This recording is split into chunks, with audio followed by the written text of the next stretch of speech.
Hello, everyone, and welcome to Ask Venus. I apologize in advance. I am not feeling well at all today and have not for a couple weeks, but I also didn't want to pause this conversation one more time. So I'm here. I'm probably going to cry. And what else is possible? That's exciting. Hey, you know what? Does that mean that I have to cry too? Or does that mean I get to cry as well? No, you're the one that gets to like rally for everybody. I can't cry. Woo! Well, welcome to Ask Venus. The goddess is here. That's right, ladies and gentlemen, because she is. Oh, and what a gift. I'm so grateful that I get to be here today. So, and talking Thanks. about Well, I brought you on today, Joseph, because I know that actually before you and I even got together, you had some experience with love languages, and I wanted to know what was your experience, is your experience with love languages? What do you know about it? I know that we all have different ones. And it's very interesting that, in fact, I had, I was probably in my late teens, early 20s when I first read the book, The Five Love Languages. And it was interesting because the guy who gave it to me had been married for, I don't know, 25 years at that point. And he thought that he'd had a pretty good marriage. I mean, he had like 5 kids and, he and his wife had done a bunch of different stuff together and they'd started businesses that had been successful and had failed and they'd raised children and they had still children that they were raising. And when he told me that book changed his marriage. And this is long before I ever was married. Or really was in what I consider like a significant relationship. He talked about how it changed his marriage because he equated it to, he says, relationships and marriage is kind of like, you come into a room and you speak French and the person that you're, sitting down with and trying to communicate with speaks Tagalog or Hindi or Swahili or something that's completely different, and so you can kind of get the general gist of it, but you're still not speaking each other's language. So for him, he couldn't figure out why like his love language was acts of service, and so he felt loved when his wife like folded his socks and like did stuff like that. So he would be all excited. Like he'd come home from running his business all day and working crazy hours. And then he'd come home and he'd wash the dishes. And he couldn't figure out why she was not happy because she just kept trying to have him sit down with her. Just come and sit with me and sit and let me talk to you and put my arm, hold me in your arms kind of deal. Cause her love language was quality time, with a subcontext of physical touch. And his was all like, let me serve you. That was how he showed his love. And that was how he heard love. So when like his laundry wasn't done, it was just like, she doesn't love me. Which is interesting because, that was certainly not the case in that, I mean, they've been married now 50 years, almost 60 years. And it's just so interesting that, I went through my marriage and, there's a lot of times we were not speaking the same language, obviously, because I'm no longer married. And I don't know if we ever really, it's not just the ability to know what the other person's language is. It's the fact, do you care to speak the language of the other person? That's a really great point. Yeah. Because a lot of us think, well, isn't it their job to know what my love language is? Right. And I will tell you one thing I know is if you can put other people first, you'll be happy no matter what. Like if you're if you're focused on their love language and saying and doing whatever works for them, and I mean, you probably can guess what somebody's love language is just by the way that they always try to do stuff for you. So, and a great example is my partnership right now with Joseph. One of Joseph's love languages is he's got a couple, I think we all have multiples, but is words of affirmation, because he's often telling me how much he loves me, which is interesting because I also can't hear him very often because I You because cannot. it's not my love language. And I'm just like, "Oh, that's great. That's so nice," you know? Um, Isn't that cute? um, but if I focus on saying words of affirmation to Joseph, or I know touch is another one of his. So, or I just touch him, I touch his arm, I touch his back, I touch, like, I know I feel fulfilled because I'm honoring what is his love language. And I'm not look, it's like, it's kind of in this world we look at like, what can we get instead of what can we give? What can we contribute? And if you're willing to know what their love language is and to gift that to them, it will be one of the greatest contributions to your own life. You're not supposed to cry. No, I'm just, it's kind of one of those. Have you ever had one of those aha moments where you're just like, you're like, oh, yeah. So as Venus was just talking here, I realized that um, we do speak in our, and I've acknowledged it several times, but it's all those places where when your partner or and this is, your love language is how you speak in business, it's how you speak in relationships with a romantic partner, it's how you speak with your children. um so it's interesting that Venus's major love language is acts of service. And how do I know this? Because it's not like it's not, by the way, they aren't going to come out and say, hey, just want to let you know that you do stuff for me, makes me feel loved, makes me want to, do stuff for you. Right. Um, but the funny thing is like, I couldn't figure it out for the longest time. Like, I, I, I would I'd go to leave for the day to go run appointments with clients. And like Venus would start packing a lunch for me, and I'm like, I don't, and I would actually get irritated, and I just, full disclosure, I'd get pissed because I'm like, stop freaking packing my stuff. I don't know what I want to eat. I don't want anything else.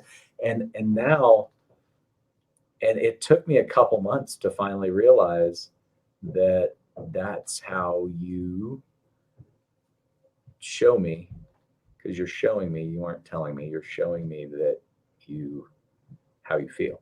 You're showing me that you desire to care for me and nurture me. And it's so funny, all those places where I couldn't receive it, because whenever I would shut down or I'd get irritated, it was almost like, I mean, I see it as almost like a physical blow. Like, I'm rebuking your love. I'm rebuking you. And so it's like, so you do that enough times, then, no one wants to be rebuked. So it's Right. just like, yeah, I just, if you can't receive it, I won't give it. So it's how often, and it's interesting because I know that my main love language, I would still say, is physical touch. Um, and it's just what. I'm a grown man. Well, I don't need that yummy goldfish. Yeah, yeah, kind of like that. I'm a grown ass man. I can make my own lunch. I don't need a mama. It's just like, yeah, it's just silly, but it's true. And whatever that brought up for me, yeah, and it's crazy. We all have the craziness, but it's kind of like all the times when, my main love language is physical touch. So um, where if you're in a relationship where you go to hug somebody or you go to touch somebody, and it doesn't even have to be like a sexual touch, it's just a physical touch, and they shy away from you, it's like, after a time, it's like, okay, fine. I'll either stop trying to touch you because it's physically painful to me to reach out and, and get turned away all the time, or I'll look for it someplace else. Yeah. And that's true with, with my lunch. So thank you for my lunch, by the way. I'm so grateful now. I just, So, funny story about this. I'm, let's say, in my 40s.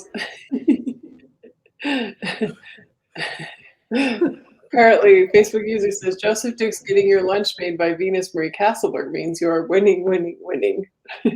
yes, I totally agree. I am winning. I'm I'm a guessing winner. this might be Jonathan Quintillo. I think you maybe Jonathan. It sounds like a Jonathan. That sounds like a Jonathan one. Or how are you?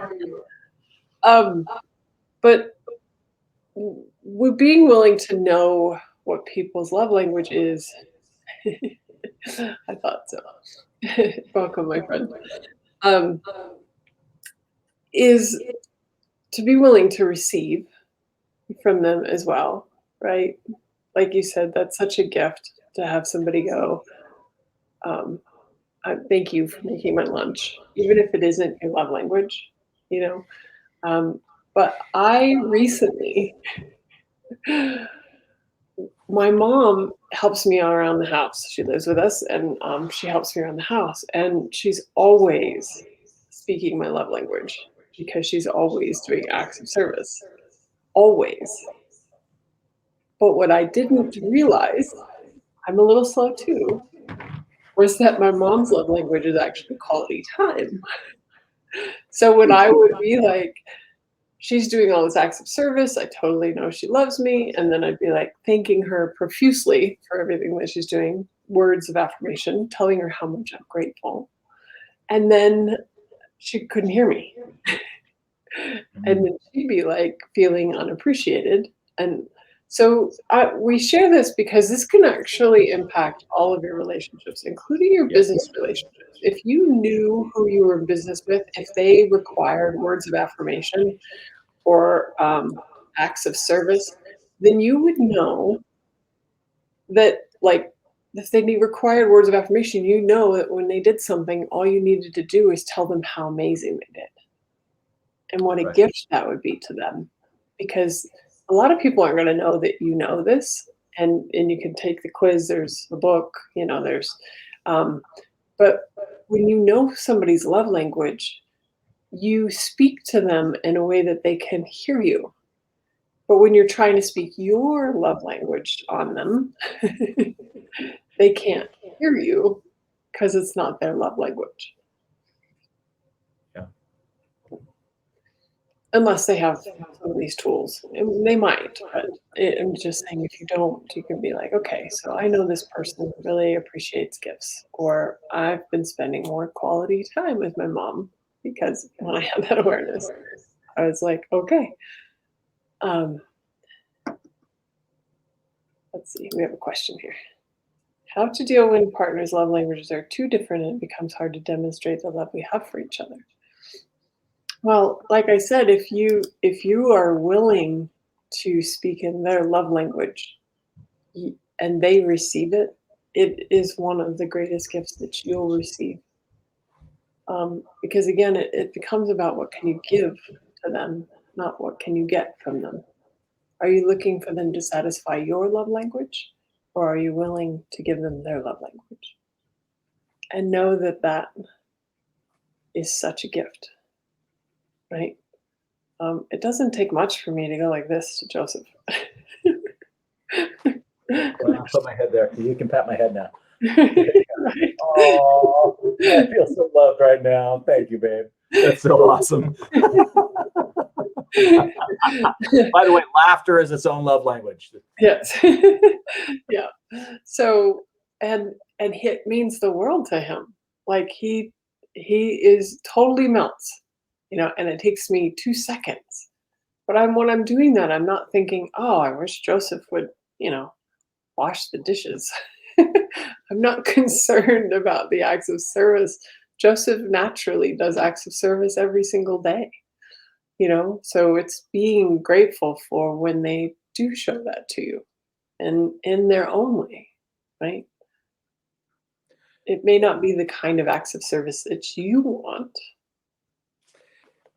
Well, I think that's part of it too. And Vinny, thanks for asking the question. Um, I think it's even how you ask it, how to deal when the partner's love language are too different. Like, what is too different? Is it like if if I if I'm trying to, I use the word get, if I'm trying to get Venus to know how much I care for her, it's if she can't hear what I'm saying, then I'm going to try something different. It's kind of like, if just because, if the only tool I had was a hammer, then everything would look like a nail. Everything. I just hit everything. Because why? Because all I got is a freaking hammer. But the thing is that if I wanted to build a house, I'm going to need more than a hammer. Hammer is going to be one tool I'm going to use, but there are so many other tools in your toolbox, and I mean, there's so many great books out there that talk about this, but I love the books that Gary and Dane have written about relationships, and even the one, even Simone and Brendan's book, relationship. Are you sure you want one? I think that's a great book. I think everyone should. I think that should be required reading for anybody who is ready to get in relationship with somebody, because there's a lot of different questions and I don't say you're going to have to ask, but there to have a happy, if you want to have a happy, fun relationship, being willing to not worry about dealing with my partner's love language, but asking, how can I speak to them? How can I speak to her so she hears me? Because we all want to be heard. Like, I want to be heard, like if I'm in fact, like this morning, Venus and I were on a walk, and it was great, and then there was like this rift in our communication, and like I had to stop. I got grumpy for a second. I had to, like, okay, everywhere it's like, we are not communicating well, this is not going to work. So we didn't, there wasn't anger, there wasn't like harsh words, it was just, she kept walking, I stopped. I didn't want to be right, I didn't want to be wrong, I wanted to feel heard. And I realized that my speech wasn't getting, she couldn't hear what I was saying. And then I realized, oh, I'm just trying to be right. and so part of that is, so then I had to ask a question. Pardon? I realized I was trying to be right too. That's why I walked away. So when both of us are trying to be right, and then I'm masking it with, I'm trying to be heard, but really I'm trying to be right and heard. I mean, it's like this bastardization of like, okay, is this really communication? And then it's coming back and saying, does it really matter? Can we come back and say, okay, what is it that we're trying to accomplish in this conversation? Like, but being willing to bring your walls and barriers down, being willing to, to not being right. And I grew up,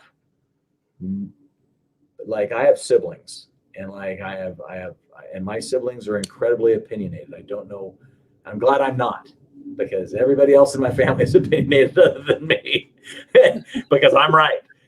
But it's interesting that I realize that even now when I get around my siblings sometimes, it's interesting that I used to dread getting around my siblings, because they're all very powerful, potent beings. I mean, they're all potent in their own right, and they're all just super powerful. And I'd feel like I'd have to, communicate with them through force. And it was like, this is my opinion, or this is your opinion, or we'd both be of the same opinion, so we'd be like, us against the world, bam, bam, bam. But it's being able to now, like, and just the gifts of the tools that Venus has introduced me with access consciousness, and with, that Dr. Dane here uses, and that Gary Douglas used. It's been such a cool thing that even this morning I realized that 2 years ago, a year ago, probably even, the conversation that we had this morning, I'd probably still be freaking in my head, grumpy pants, because why? Because I got my feelings hurt because I didn't feel heard. So Right. is that really important? Right. Well, and here's a great question. Two rights make a wrong can both be right and have different opinions. What we're saying here is that there's actually no right or wrong. But if you're trying to be right in a relationship for any reason, you're trying to prove something, right? And not be like, okay, what's the greatest contribution here? Yes, we have different points of view, but in the end, we both looked at each other and said, does it really matter what our points of view are? We're not, it's not worth fighting for, or we're, right, or trying to prove our points of view, at the cost, most of the time, at the cost of relationships, partnerships, because people will sacrifice their partnerships to be right. And we're saying we're not willing to do that. So we put down our swords and choose something different so that we can have communion in our relationship and not have to be right. I Well, hope that makes and sense. even in business, even in business, um, my mentor and the CEO of my company, Andy Albright, he constantly is reminding me, Bo, do you want to be right or do you want to be rich? Like I mean, it's kind of like, do you want to be right or do you want to be happy? Do you want to have a happy relationship, or do you want to beat someone over the head? And I remember John Maxwell. One time I was listening to him speak, and he does leadership training and he's written like 80 books on leadership.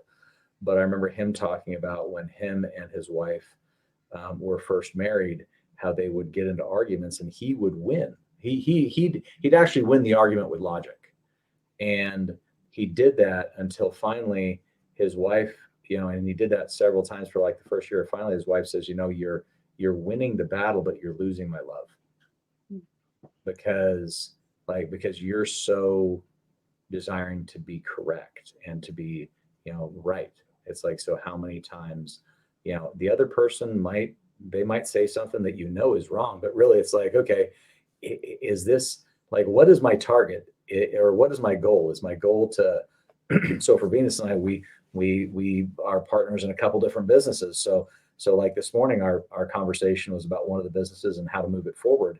And really, we both desire the same thing. We both are desiring for it to be successful, or we're desiring for our romantic relationship to be successful. So it's like, so is there a right way to do that? Or is there just the end result? Like, I'm looking for the end result. I'm looking for the happy ending this evening. I don't need to have, I can think I'm right all the way. And if the happy ending doesn't happen, then that was just dumb on my part. So I'm just saying, do they want to have a happy ending or a happy business Or happy life. or a happy life? Who just doesn't want to be happy? If you don't want to be happy, you should probably clock out now and not come back, because the goddess's inn is all about happiness. So I guess our encouragement is just, try it on, play with it, see if it would be fun for you to speak your partner's love language for them, and see what that does in return for you in a different way. And what if you wrote, like, if you haven't read the book, I'd recommend it. But also, what if you wrote down what you think your love language is, and you have them write down what they think their love language is, and then you guys like talk about it. You like fold it up in a piece of paper and just put it in your pocket, and ask, so what do you think my love language is? And then they tell you, and what do you think? And then you tell them what you think their love language is, and then you guys swap papers. And then it'll be like, and maybe it's like, wow, we are really smart. This is going to be easier than I thought. We just have to remember, and then keep that piece of paper in your pocket. So that way, when you pull it out and you're like, oh yeah, that's how I'm supposed to speak to her. I'm supposed to speak to her in whether it's just stopping at the end of the day and taking 15 minutes uninterrupted because her love language is quality time. or like, on the way home, stopping and, hey, even if it's just like, oh man, I was grabbing something at the grocery store, and I mean, yeah, it's a grocery store rose, but it's a flower. You bring one flower home. Dude, I mean, for someone who's presence is their thing. It change their world, or just, you know, physical touch, coming behind him and just touching the small of his back, give him a kiss on the cheek. You want to do more than that, that's cool too. But but I mean, there's so many different things, and it's not what you have to do, it's what you get to do. Mm. What do we get to do to speak to our customer? What do we get to speak to our coworker? How do we get to speak to our boss, to our partner, to our lover? Because I think that at the end of the day is really, what is it what is it that you're desiring to create in your life? So Awesome. Well, thank you, Joseph. It's been a wonderful conversation, and thank you everybody who's been here watching with us. We're so grateful, and we look forward to seeing you. We're going to do a free Zoom on September 1st, and you're all welcome to join. We'll definitely be putting the invites in the group. I thought it might be fun to have a one-off Zoom that we do about the 5 elements of intimacy. And it's free for anybody to join.